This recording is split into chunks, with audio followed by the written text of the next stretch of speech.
नमस्कार दोस्तों, स्वागत है एक बार फिर आपका हमारे इस YouTube चैनल में। दोस्तों, उम्मीद है हमारे द्वारा बताई गई वीडियोस आपको समझ में आ रही होंगी। तो दोस्तों, चलते हैं अपने अगले इंटरेस्टिंग टॉपिक की तरफ। आज मैं आपसे बताना हूं 3 महत्वपूर्ण ऐसे फॉर्मूलों के बारे में जो आपके परीक्षा प्रश्न पत्र में पूछे जाते हैं और कंप्यूटर तो उन्हें कुछ सेकंडों में हल कर देता है, बट आप लोग मैनुअली उन प्रश्नों को कैसे हल कर पाएंगे, आज मैं आपको रूबरू कराऊंगा। आज मैं आपको समझाऊंगा कि आप अपने पेपर के दौरान उन क्वेश्चंस को किस प्रकार से हल कर सकते हैं।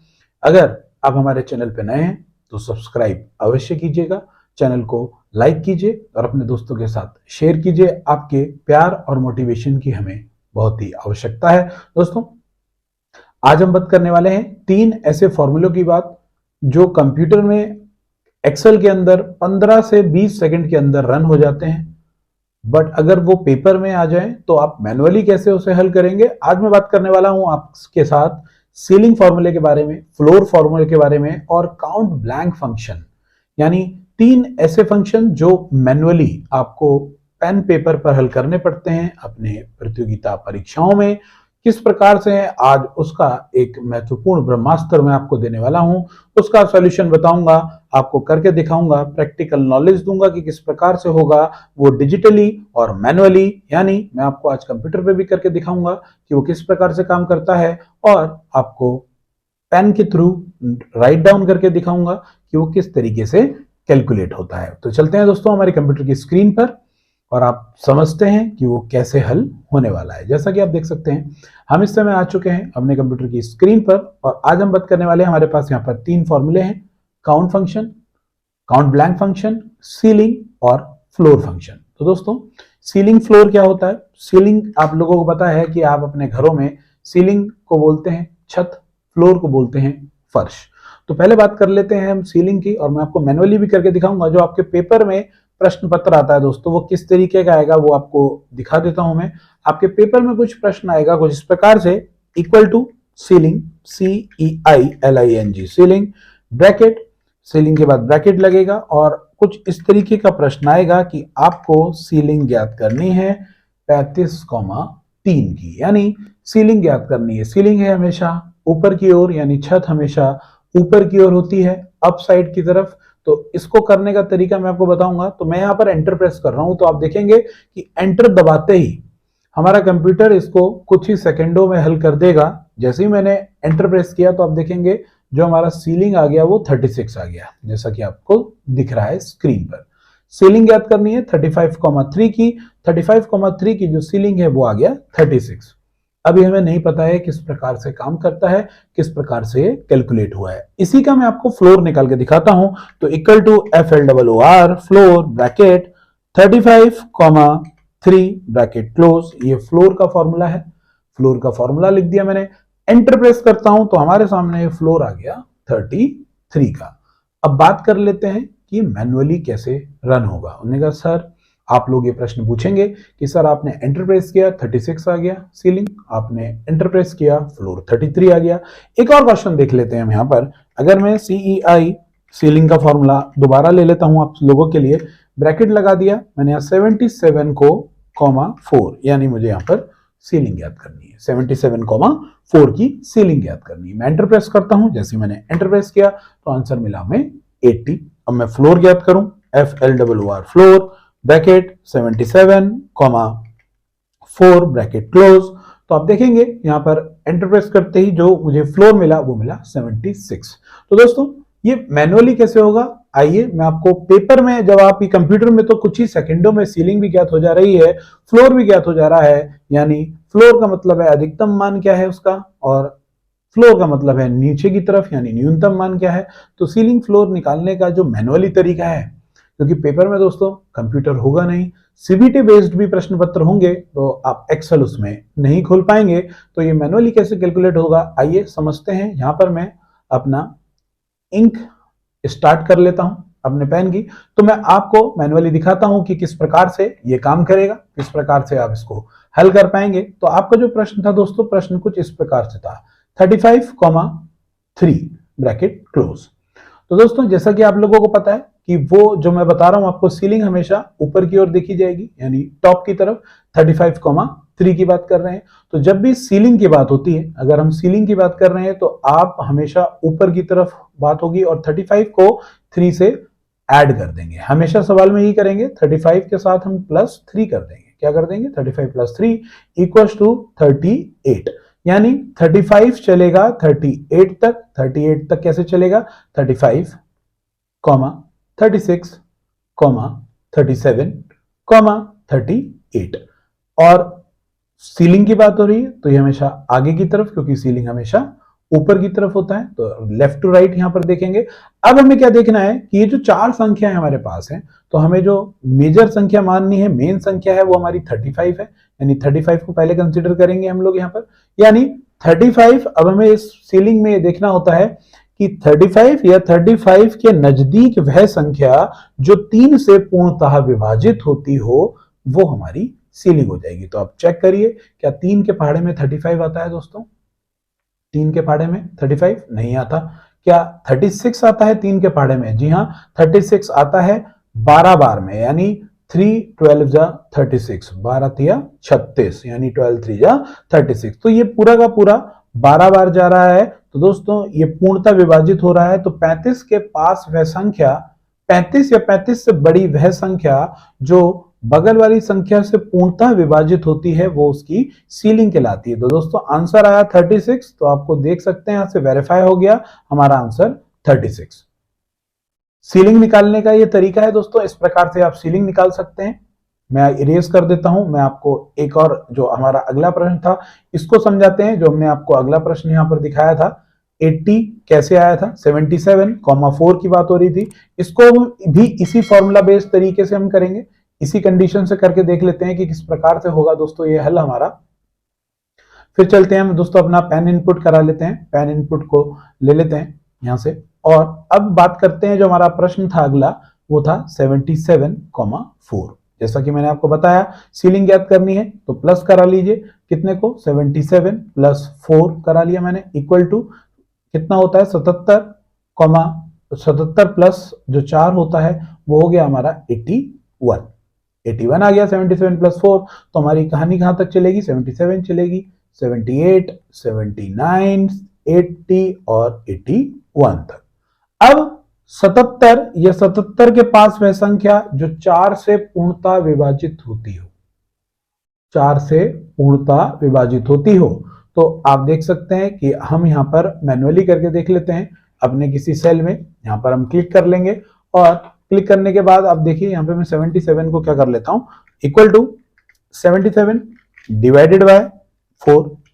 तो पूर्णतः विभाजित नहीं हो रहा। उसके बाद इक्वल टू 78 डिवाइडेड बाय 4, तो ये भी पूर्णतः विभाजित नहीं हो रहा। 79 डिवाइडेड बाय 4,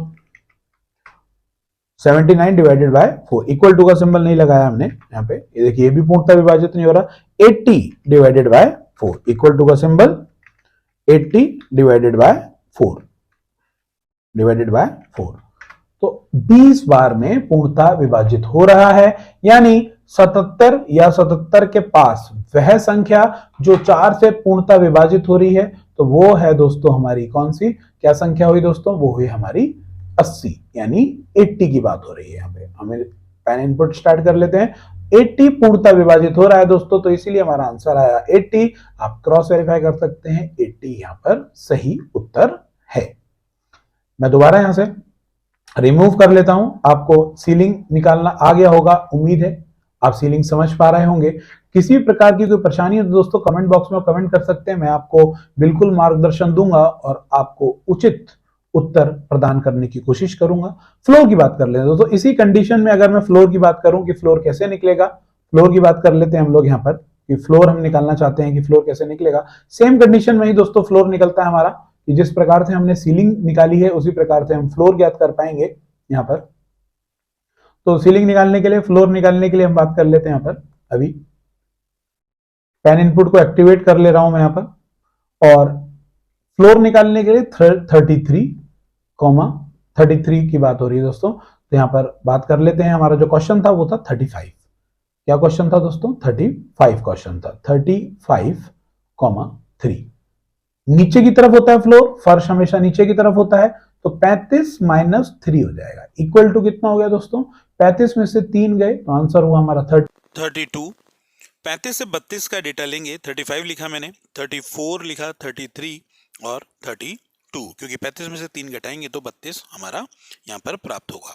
तो अब जो सीलिंग हम निकालेंगे, फ्लोर की बात कर रहे हैं, तो वो डेटा 35 में से 32 के बीच का कोई डेटा होगा, यानी 35 से 32 के बीच में ही हमारा कहीं फ्लोर है। तो यानी 35 के नियरेस्ट वह संख्या जो 3 से पूर्णतः विभाजित हो जाती है, तो वो होती है हमारी 35 फुल्ली डिवाइडेड नहीं होगी, यानी 33 हमारी 11 बार में डिवाइड हो रही है, तो इसीलिए यहाँ पर जो आंसर है वो है 33।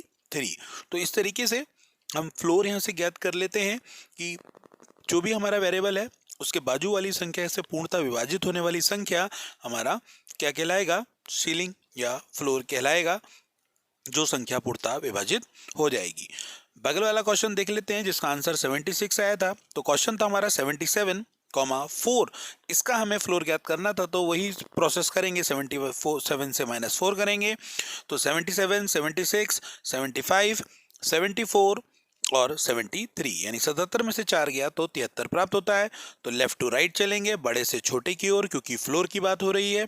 तो 77 में से 4 गया तो आंसर मिला 73, और 77 से 73 के बीच में हमें वह संख्या ज्ञात करनी है जो 4 से पूर्णतः विभाजित हो रही है। 77 पूर्णतः विभाजित नहीं हो रहा है, जो हमारा 77 के पास वह संख्या जो 4 से पूर्णतः विभाजित हो रही है दोस्तों, वो है 76। अगर मैं यहाँ मैन्युअली भी कैलकुलेट करूंगा तो आप ज्ञात कर पाएंगे कि जो 77 से पूर्णतः विभाजित हो रहा है, 4 जो पूर्णतः विभाजित हो रहा है वो है 76, इसीलिए जो हमारा जो फ्लोर आया वो आया 76। तो इस प्रकार से उम्मीद है आप मैन्युअली सीख पा रहे होंगे कि किस प्रकार से सीलिंग और फ्लोर ज्ञात किया जाता है। कॉमे के बाद की वह संख्या पूर्णतः विभाजित हो रही है, वह ज्ञात करने के लिए आप सीलिंग फ्लोर का इस्तेमाल करते हैं। काउंट ब्लैंक फंक्शन की बात करते हैं। काउंट ब्लैंक को मैन्युअली कैसे किया जाता है, आइए समझते हैं कि काउंट ब्लैंक फंक्शन, मान लेते हैं हमारा ये एरिया है जो मैंने आपके सामने अभी सिलेक्ट किया है, हमें यहाँ से यहाँ तक की संख्या काउंट करनी है। 3 कॉलम है और 5 हमारे पास पंक्ति है। तो मैं आपसे बोलूं कि इन एरिया के बीच में उपस्थित खाली सेलों की संख्या कितनी होगी, तो 3 कॉलम है और 5 पंक्तियां हैं, 5 के साथ 3 की गुणा हो जाएगी, तो आंसर मिलेगा आपको 15। 3 कॉलम, मैं आप एक बार सिलेक्शन करके दिखा देता हूं आपको कि G21 से लेकर I24 तक की दूरी, यानी पहला जो सेल है वो है G21 और अंतिम जो सेल है वो है I24, इनके बीच की दूरी हमें यहाँ पर ज्ञात करनी है। मैं इसको बॉर्डर दे देता हूं जिससे कि आपको ज्ञात हो कि हम किन सेल्स के बीच की संख्याओं को ज्ञात करना चाह रहे हैं। ये बॉर्डर दे दिया मैंने, हमें इन सेलों के बीच की संख्या ज्ञात करनी है। तो मैं एक बार आप लोगों को फॉर्मूले के माध्यम से निकाल के बता देता हूं।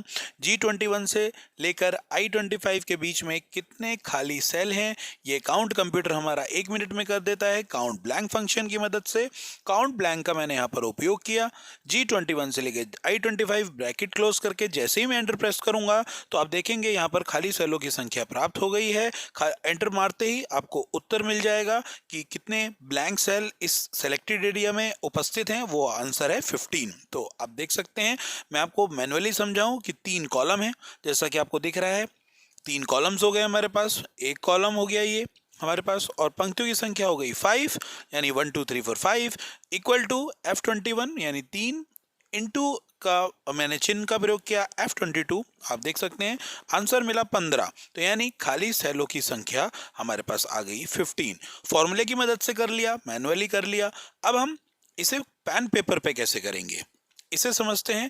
पेपर में बहुत बार प्रश्न पत्र पूछा जाता है इस तरीके का कि G21 से लेकर I25 की वैल्यू, या आगे भी बहुत सारे ऐसे सेल्स के एड्रेस हैं, 2 बिंदे लगाकर यानी रेफरेंस ऑपरेटर के साथ प्रश्न बनता है कि उन खाली सेलों से दूसरे खाली सेल के बीच में उपस्थित कितने सेल उपस्थित हैं, इसका आंसर दीजिए।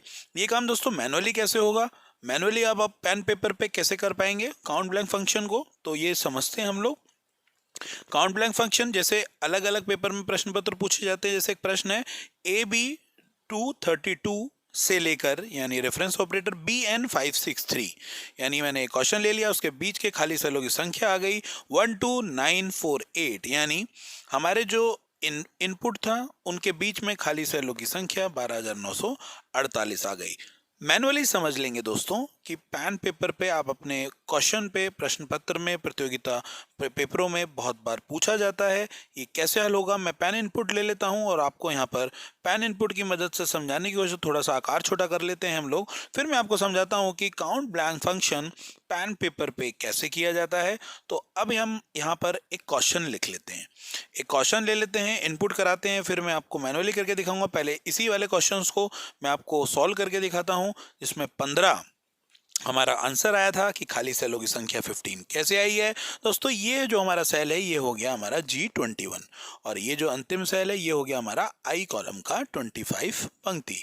तो हमें जो बीच की दूरी निकालनी है वो G21 से लेकर I25 के बीच में कितने ब्लैंक सेल हैं इसको काउंट करना है।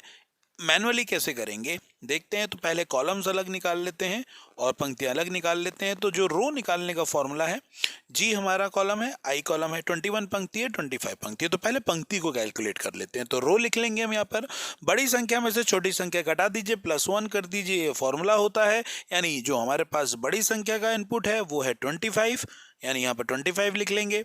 छोटी संख्या है वो है 21 - 21 +1 कर लेंगे। तो 25 में से जब 21 गया दोस्तों तो बचा आपका कितना, 4 और +1 करेंगे तो हमें टोटल नंबर ऑफ पंक्तियां जो मिलेंगी वो मिलेंगी हमारी 5 पंक्ति। तो फाइनल उत्तर जो आ गया, टोटल पंक्तियों की संख्या जो हमने काउंट करी वो करी 5। तो हमारे पास रो निकल के आ गई। अब हम कॉलम्स को निकाल लेंगे, फिर इन दोनों को इनटू यानी मल्टीप्लाई कर लेंगे तो हमें फाइनल उत्तर प्राप्त हो जाएगा। आपको उत्तर है 15। तो 15 कैसे निकलेगा आप देख सकते हैं, पंक्तियां कितनी हैं, 5 पंक्तियां हैं। तो आपको ये आंसर मैच हो गया कि रो हमारी 5 निकली है, टोटल नंबर पंक्तियां भी हमारी 5 हैं। तो अब हम कॉलम को निकाल लेते हैं। कॉलम के लिए थोड़ा सा मैं स्पेस बना लेता हूं, आप लोगों को कॉलम कैसे निकलेंगे दिखा देता हूं। तो अब हमें कॉलम ज्ञात करना है। तो कॉलम ज्ञात करने के लिए जी कॉलम से लेकर आई कॉलम तक के बीच की दूरी हमें यहाँ पर ज्ञात करनी है। कॉलम्स बात कर लेंगे तो सिंपल से है कि ABCD का फॉर्मेट आपको पता है, अल्फ़ाबेटिकल ऑर्डर चलता है, A1 होता है, B2 होता है, C3 होता है। तो G कॉलम से लेकर हमें I कॉलम तक की दूरी ज्ञात करनी है। तो G आप देख सकते हैं ये रहा, यानी ये 1 नंबर हो गया, H 2 नंबर हो गया और I हमारा 3 नंबर हो गया। तो यानी जो G से लेकर आई तक के बीच में जितने कॉलम हैं वो हैं 3 कॉलम। जैसे जी की बात करें, जी कॉलम नंबर 1 है, एच कॉलम नंबर 2 है। मैंने यहाँ पर अल्फ़ाबेटिकल ऑर्डर में यहाँ पर लिख लिया है। आप इस अल्फ़ाबेटिकल ऑर्डर को याद भी कर सकते हैं। पहला कॉलम जी हो गया, दूसरा कॉलम एच हो गया, तीसरा कॉलम आई हो गया। तो टोटल कॉलम कितने हो गए, 3 हो गए।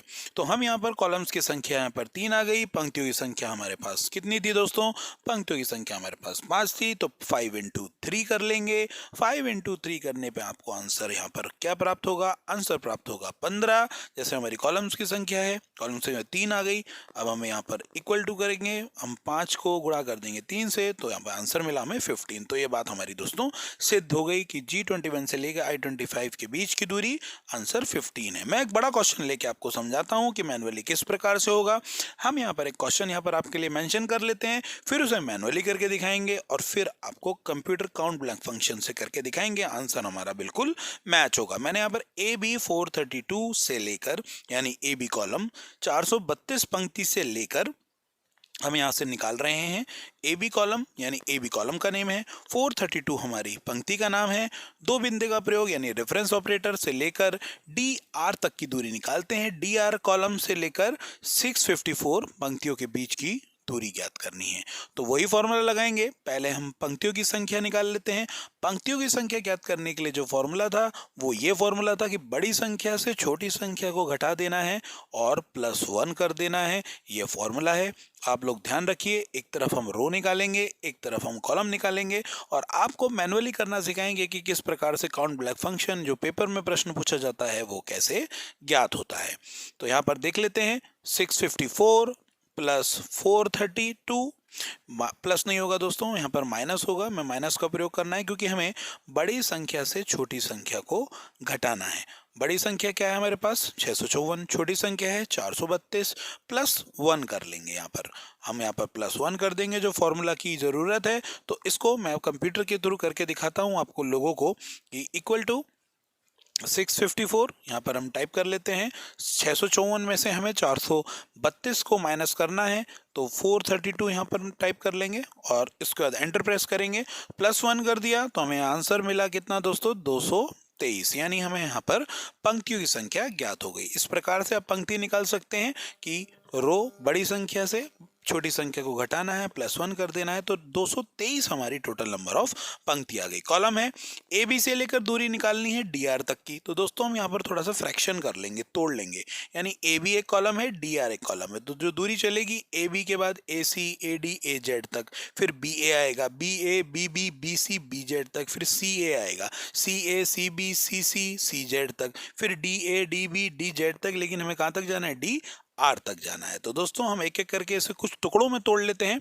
जैसे हमें ए बी से जब हमारा कॉलम चला तो ए बी कॉलम जाएगा कहाँ तक, ए बी कॉलम जाएगा हमारा ए जेड तक, ए जेड तक की दूरी निकाल लेंगे पहले। फिर हमारा बी ए से दूरी चलेगी, बी ए कॉलम आएगा, बी ए कॉलम से दूरी चलेगी बी जेड तक, फिर सी ए कॉलम आएगा, फिर सी ए की दूरी चलेगी सी जेड तक, फिर आएगा डी ए की, तो डी ए कॉलम फिर दूरी चलना है, कहाँ तक चलानी है, डी आर तक, तो डी आर यहाँ पर मेंशन कर लेंगे। बी ए से जेड तक, देखिए बी से बी हटा दीजिए, सी से सी हटा दीजिए, यानी ए से जेड तक की जो दूरी है हमारी वो है कितनी, 26, क्योंकि 26 अल्फाबेट होते हैं। ये भी ए से जेड की दूरी है, ये भी 26। बी से जेड की दूरी, यानी ए कॉलम इंक्लूड नहीं हो रहा है, तो बी से जेड तक की दूरी आएगी, वो आएगी 25, यानी बी ए से जेड की दूरी आ गई हमारी 25, और ए से आर तक की दूरी के लिए हम अपने उसी मैनुअली ग्राफ पे चलेंगे, ऊपर जो हमने ग्राफ बनाया था जिसमें हमारे नंबर्स यहाँ पर मेंशन थे कि कहाँ से कहाँ तक के जो अल्फ़ाबेट हैं उनके बीच में जो डिजिट है वो कितनी है। तो आप देख सकते हैं ऊपर ए से आर तक की दूरी हमें ज्ञात करनी है। ए है 1 नंबर और आर है हमारा, जैसा कि आप देख पा रहे हो, 18 नंबर पर। तो यानी ए से आर तक की जो दूरी है वो है 18, तो हम डायरेक्ट वहाँ पर इनपुट कर देंगे कितना, 18। अब इनको हम लोग कंप्यूटर के थ्रू प्लस करा लेते हैं, सभी कॉलम्स को प्लस करा लेंगे तो हमें कॉलम्स की संख्या ज्ञात हो जाएगी। डी ए से डी आर तक की जो दूरी आई है वो आई है दोस्तों 18। तो अब यहाँ पर हम कंप्यूटर की तरफ से प्लस करा लेते हैं सभी को, यानी 25 + 26 + 26 + 18। देख लेते हैं एक बार दोस्तों किस प्रकार से होगा। मैं क्लोज करके यहाँ पर आपको इक्वल टू का निशान, 25 + 26 फिर से 26 + 18 एंटर प्रेस करूंगा। एंटर प्रेस करते ही हमें यहाँ पर मिलेगा 95, यानी हमारे पास कॉलम्स की संख्या आ गई है 95। तो अब हम 95 को 223 से मल्टीप्लाई करेंगे तो हमें ए बी 432 से लेकर डी आर 654 के बीच खाली सेलों की संख्या प्राप्त हो जाएगी। इस प्रकार से हम मैनुअली कैलकुलेट कर पाएंगे, बराबर 223 × 95 एंटर मारेंगे तो हमें प्राप्त हुआ 21,185, यानी ए बी 432 से लेकर डी आर 654 के बीच खाली सेलों की जो संख्या हम लोगों ने मैनुअली पेन के थ्रू इनपुट कराई वो आई 21,185। इसको क्रॉस वेरीफाई करने के लिए हम इस्तेमाल करेंगे काउंट ब्लैंक फंक्शन का, और यह सुनिश्चित करेंगे कि हमारे द्वारा जो मैनुअल किया गया कार्य है क्या वह ठीक आया है या नहीं। हम इसको वेरीफाई करने के लिए काउंट ब्लैंक फंक्शन का प्रयोग करके देख लेते हैं, और आपको यह बात यही सिद्ध हो जाएगी कि हमारे द्वारा बताई गई बात सही है दोस्तों या फिर गलत है। तो मैं यहाँ पर काउंट ब्लैंक फंक्शन लगाकर आपके लिए जानकारी ज्ञात कर देता हूँ, हम लोग बिल्कुल मैच कर लेंगे एग्जैक्टली। तो काउंट ब्लैंक फंक्शन ब्रैकेट शुरू, ए बी 432 से लेकर 2 बिंदे यानी रेफरेंस ऑपरेटर, कॉलन का निशान, डी आर 654 लिखकर मैंने ब्रैकेट बंद करना है और एंटर प्रेस करूंगा जैसे ही, तो आप देखेंगे अभी ये बात सिद्ध हो जाएगी कि हमारे द्वारा किया गया कार्य सही है गलत। तो 21,185 यानी हमारे द्वारा मैनुअली ज्ञात किया गया जो सवाल था वो भी बिल्कुल ठीक है। आप इस प्रकार से पेपर्स में मैनुअली अपना कार्य कर सकते हैं, और ऊपर जो भी मैंने ग्राफ आपको दिखाए थे उन ग्राफ्स को आप याद कर लीजिए, वह बहुत इंपॉर्टेंट हैं, वो बहुत महत्वपूर्ण है। इस प्रकार से आप मैनुअली काउंट ब्लैंक फंक्शन ज्ञात कर सकते हैं। ये जो ग्राफ आपको स्क्रीन पर दिखाई दे रहा है, ये ग्राफ आपको याद करना है कि कौन से नंबर पर कौन सा डिजिट है। अगर ये आपको याद होगा या ये आप बना पाएंगे पेपर में तो आप एग्जैक्टली, क्योंकि एक भी डिजिट अगर गलत होती है तो आपकी कैलकुलेशन गलत होगी, कैलकुलेशन गलत होगी तो आपका सवाल गलत हो जाएगा, और 1 नंबर प्रतियोगिता परीक्षा में बहुत मायने रखता है दोस्तों। तो दोस्तों उम्मीद है मेरे द्वारा बताई गई वीडियो आपको समझ में आ रही होगी। एक्सेल की इंटरेस्टिंग वीडियो आपको पसंद आ रही है तो कमेंट बॉक्स में अपने विचार प्रकट करना ना भूलें। ऐसे ही अपने भाई को प्यार देते रहिए, चैनल को लाइक कीजिए, शेयर कीजिए, दोस्तों के साथ सब्सक्राइब कीजिए, और खुद सब्सक्राइब करना ना भूलें। वो जो लाल कलर का बटन है उसे तोड़िए या मरोड़िए, वो सब्सक्राइब हो जाना चाहिए। तो मिलते हैं दोस्तों अगली वीडियो में, तब तक